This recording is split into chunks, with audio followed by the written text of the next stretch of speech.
Welcome to Rhody Round the World, where we explore the stories, insights, and experiences that are making waves around the world and shaping the University of Rhode Island's global community. My name is Carolyn Chaves.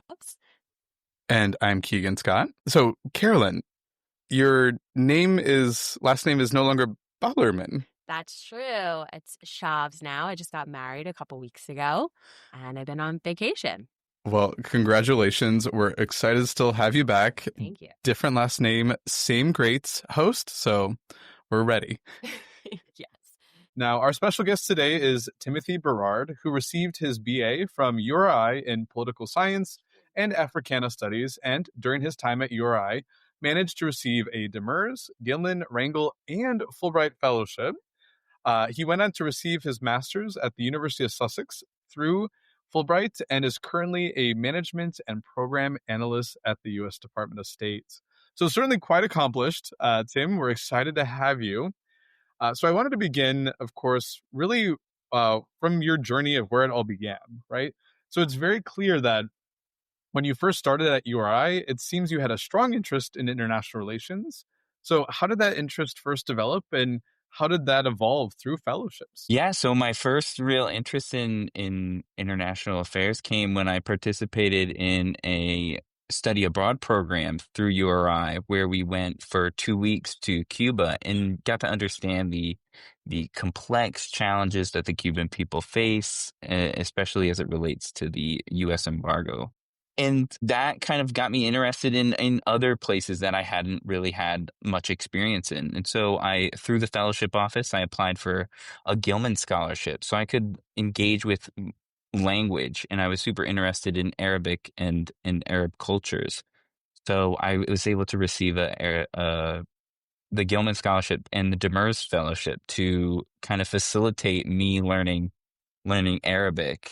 This It was remote, but it was definitely still being able to engage and learn language is unmatched and definitely prepared me for my future career goals. So how did that language learning fit into, your broader career goals, and what was that experience like for you? Yeah, so at URI, I got really excited about international affairs, and I had a couple mentors who kind of said, "Oh, State Department and diplomacy might be something that you should kind of look into." And so I knew that at that stage that I should learn some language to make myself a little more competitive when it came to kind of applying for roles like this and finding opportunities, especially in kind of the diplomacy space and international space. And yeah, and so I wanted to find something that was interesting, that was going to keep me on my toes and really challenge myself. So I took Arabic, and it was just an unmatched experience. Yeah, so you, of course, you've applied from everything from Fulbright to Wrangel and Pickering. And so, really, what motivated you to cast such a wide net? And how did you stay organized during such an intense application process? I'll take the second question first. I think that making lists, being sure to kind of like get organized and understanding what the deadlines were, who I needed to kind of reach out to as far as kind of letter writers, making sure that they had whatever links they needed, and just like working with the fellowship office to say, okay, here's a draft of my thing, and knowing the deadline and trying to plan months ahead of time so that someone was able to look at my essays and kind of take an understanding. As for casting a wide net, to be honest, I don't think it's necessarily casting a wide net. A lot of the fellowships that I applied to all had an international component, and all of them kind of, I felt, positioned me well for a career in kind of diplomacy and gave me those necessary skills. For instance, gaining the language skills through the Gilman and the Demers fellowship was instrumental, and then gaining experience abroad and living abroad through a Fulbright to the UK were things that were kind of unmatched and preparing me for kind of a diplomatic career. Yeah, it sounds like you were very well prepared. Can you talk a bit about your time in Spain through NALCAP and how that experience shaped your goals or your perspective? Yeah, it was I hadn't lived abroad I've never lived abroad, and I was hoping to do so under the Gilman and Demers Fellowship, but because of the pandemic, it kind of hindered that. But I had some experience like in classrooms and engaging with students, and I really wanted to do something just to get kind of international experience and see that if I was capable of doing a career in diplomacy. Because every 2 to 3 years as a diplomat, you'll be going to a new location. So I wanted to know if I was even capable of kind of being away from my family at such a far distance because I had never been before. Um, and it was just an amazing experience. I got to engage with kind of Spanish culture and engage with people that didn't necessarily like have much experience with the United States and talk about what it is to be an American and like to people who the only thing they know about America is what they see on TV and what they see on the internet. And so it was just an unmatched experience to kind of be the face of America in this really small village. Yeah, Tim, what was the day to day like, right? So I know that I have certainly a lot of students interested in, España, they want to do, do all of that, so eat the tapas, the pinchos. But tell us, like, what was the day to day like? I mean, come on now. I love Spain too, I'll say it. But what was it like a day in the life, Tim, of that experience? Yeah, a day in the life. So it was worked 4 days a week. And what you would do was you would go and be a language assistant. So you would help out these different classrooms. In the school that I worked in, it was a range from kids in elementary school all the way up to like kids who had just finished their high school diplomas and were getting ready to go to college. And so it was just like going from class to class and doing activities um, that played with English, just having quick chats, helping them with their essays, just all the like of just being able to kind of like get down and dirty with language and just like being able to sit down and engage and do a lot of work. So it was an unmatched experience. And a Love lot of them that. had really, really good language skills, which I was impressed. Coming from the US, I mean, you took Spanish or you took a language in high school. And these students had like way better comprehension of English than I had in Spanish in my age. During your time at URI, you obviously worked really, really close with the fellowship's office throughout your whole journey here. What was one piece of advice or support that you received during your time with the office, and what do you think made the biggest impact on your application? Good question. Good question. I would say resilience. I would say that like there was a number of times I had applied for these fellowships and I didn't necessarily get them. And there were times where I was like, maybe I just don't want to do this and maybe I'll go apply for something else. But in the fellowship office was like, if this is something that you're really interested in and you should try and continue to pursue it. And like, it's okay to do more than one application to something.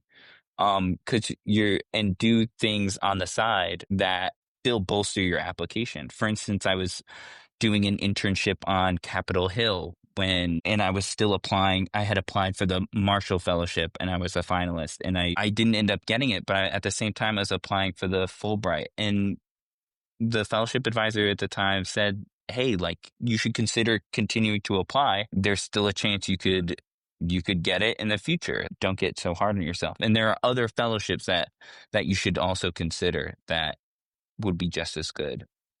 So yeah, just being consistent and being willing for them to say no, because I think the no's.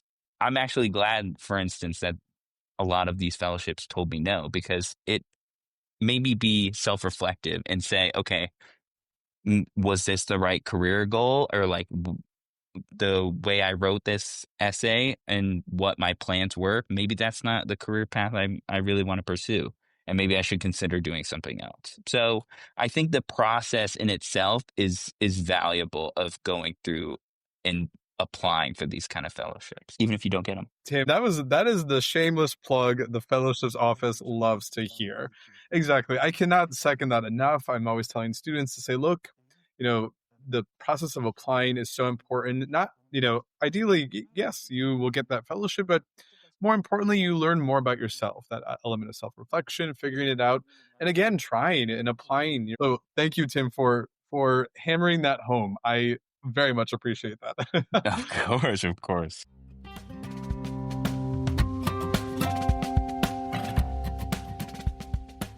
So, Keegan, I actually wanted to turn it over to you today and talk a bit about fellowships and international experiences with fellowships. Okay, great. Ask away. Maybe a little bit of a game so Oh, that we could dispel yes. some myths and maybe some misconceptions about fellowships. Yes, love a game. Okay, What are we playing? So I have some statements for you about the fellowships office, and I would like for you to tell me if they're true or false and maybe briefly why. Oh, yes. I love a game of popcorn, so. Awesome. So fellowships are only for honor students or those with a high GPA. Yes, so this is firmly false, right? So the Office of Fellowships here on campus is within the honors program, which again, love those students, love my honor students. But actually, I serve not only honor students, but all undergraduate and graduate students alike, as well as recent alumni. And again, it's not even for those who have high GPAs too, right? Some fellowships do have a GPA requirement, but 95% don't. So I do work, again, with all students. Good to know. I can study abroad through a fellowship. Emphatically, yes. So yes, there are so many opportunities for, international internships, study abroad, research abroad, and beyond. And I always love working with my colleagues of the Office of International Education to make sure that those dreams happen, right? So I have a lot of great, we are a Boren top producer for a third year, which is a great opportunity to do language learning abroad. I love the Critical Language Scholarship, which does critical language learning. The Gilman is specifically for study abroad. If you're Pell Grant eligible, I can go on, but I won't. But it just lets you know there are opportunities for you. But you don't only have to go abroad internationally for a fellowship, correct? Yes. There's opportunities within the United States. Of course, there are so many, both actually locally as well as nationally. So a lot of times people, a lot of students don't know about the Rhode Island Foundation, has a lot of great ways to, get involved. Of course, I love the different national, fellowships across the national landscape to do internships specifically around the country. Yeah, again, not just international, also nationally and locally as well. Awesome. Good to know. My next one for you is my major does not have fellowship opportunities. That is a firm false. Your major does have fellowship opportunities. As I've said, there are fellowships in all disciplines. So it's just a matter of finding that for you. So indeed, yes, there is something for you, whether you're in, nursing or, dental sciences, there is something out there. Great. Next one is it's too competitive, so why even bother applying? False. So indeed, a lot of fellowships don't release data behind the level of competition. And so I always encourage students, no matter what, to not think of the competition level, but of course, crafting their own narrative.